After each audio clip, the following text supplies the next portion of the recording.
The thing keeping you stuck in life is not the task. It's what you've made the task mean to you.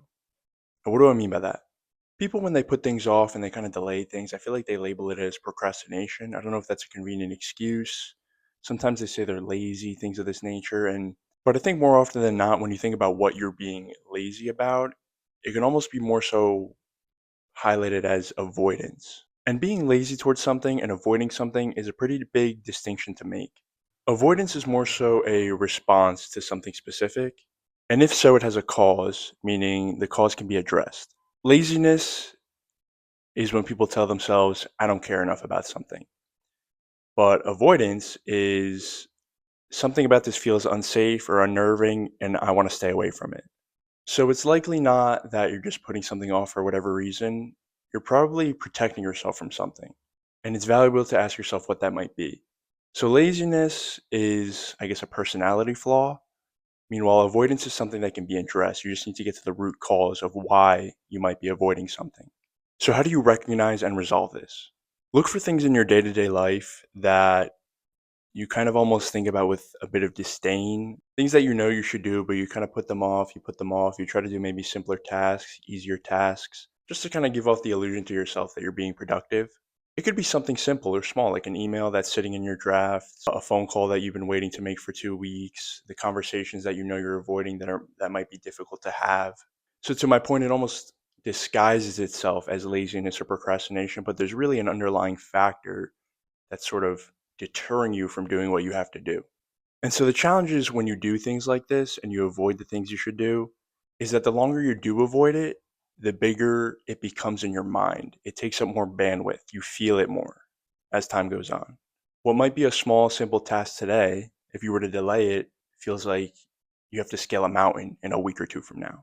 So I think it's valuable to maintain that perspective when you've been delaying something. It's like the task doesn't change, it doesn't grow in the amount of effort you have to put in, the difficulty behind doing it. It's just that the fact that you've been delaying it psychologically tells you that, oh man, this is difficult. There's a reason why I'm not doing what I have to do. And so it's important to my point to catch yourself in that framework and say, okay, why am I avoiding it? What is difficult about this? Your brain's primary job is to protect you from pain, either physical, emotional, things like embarrassment, rejection, fear, failure. Your brain categorizes these things as threats to you, and it's doing its job in deterring you off the path that requires you to do what you have to do. So the challenge with the brain is that it can't differentiate between what is a real threat and what is a perceived threat that you've made up in your mind. So a brief example of what I'm dealing with in my life and how this relates is with cold calling, right? Cold calling is a very uncomfortable practice. It's naturally difficult. It's hard to pick up the phone and talk to strangers to sell them something. But at the end of the day, I have to ask myself, what is the worst possible outcome, right? It's that they say no.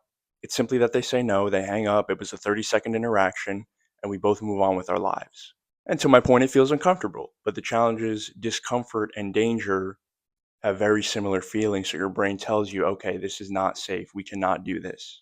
So this isn't like a weakness. I don't want people to think, oh, I'm weak because I'm avoiding the things I should be doing. No, this is human nature. This is how your brain works. But the key is understanding and recognizing it and ultimately deciding whether or not you're going to allow that to deter you from doing the things you must do. So how do we try to combat this, right? I saw this video a while back of a gentleman named Graham Weaver. I think he's a Stanford professor, if I'm not mistaken. And he has this framework where he asks 4 questions. He calls it the 30-second unstuck technique, which I think is really cool. And it's a very simple practice. It really gets to the root of, why you're avoiding the things you're avoiding and what the real, I guess, repercussions are of doing so, whether negative or positive. So the first question, what am I avoiding? And it's not just like, oh, I don't want to go to the gym. I'm talking specifics, right?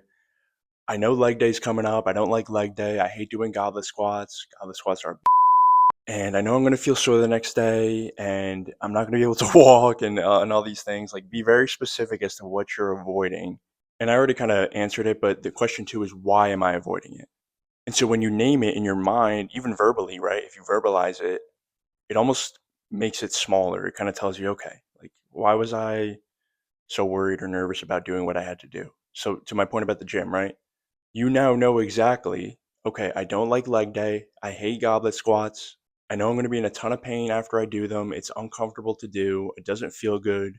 But that specificity is a sign of courage. It's a step in the right direction to actually doing the task and conquering that fear, that avoidance. And so the third question, what is it costing me by avoiding what I must do? And think about it honestly, right? What is the best case scenario if I just did what I had to do? And what is the worst case scenario if I didn't? So, for example, let's stick with the gym, right? Every day you skip leg day, you're going to be walking around with spaghetti legs for the rest of your life. You're going to be disproportionate from the waist up. It's not going to look good. It's not going to look clean. Your physique's going to be all, you might not feel good about yourself. You might be self conscious. You might say, oh my gosh, I have to start hitting legs, or somebody might say something, or you know what I mean? You don't want to walk around in shorts or whatever right? So, to my point, when you talk about it honestly, you almost minimize that fear, that avoidance, because you say to yourself, oh, you know what? It really doesn't sound that bad. It's really not that deep. Avoidance might feel like protection, but it's really disguised as self sabotage. And so, question four is the most important. What is my plan right now to combat this? And I'm not talking you need the whole blueprint mapped out, right? What's the first step I can take to conquering this avoidance and doing what I have to do? So, for example, you get in the gym, you do one set, just do one set, lighten the weight, make it a little easier for yourself, and then you say, okay, you know what, that felt good. Set wasn't too bad. Let's go up a few pounds. Let's crank out another set. Let's do a few more reps. And then by the end of your session, you're like, holy shit, I just did 4 sets of goblet squats and I hit my PR type of thing, right? So the brain is naturally going to resist scaling the mountain when it sees this big mountain and says, oh my gosh, this is impossible. This is scary. This is difficult. But if you take the first step, it doesn't feel as daunting.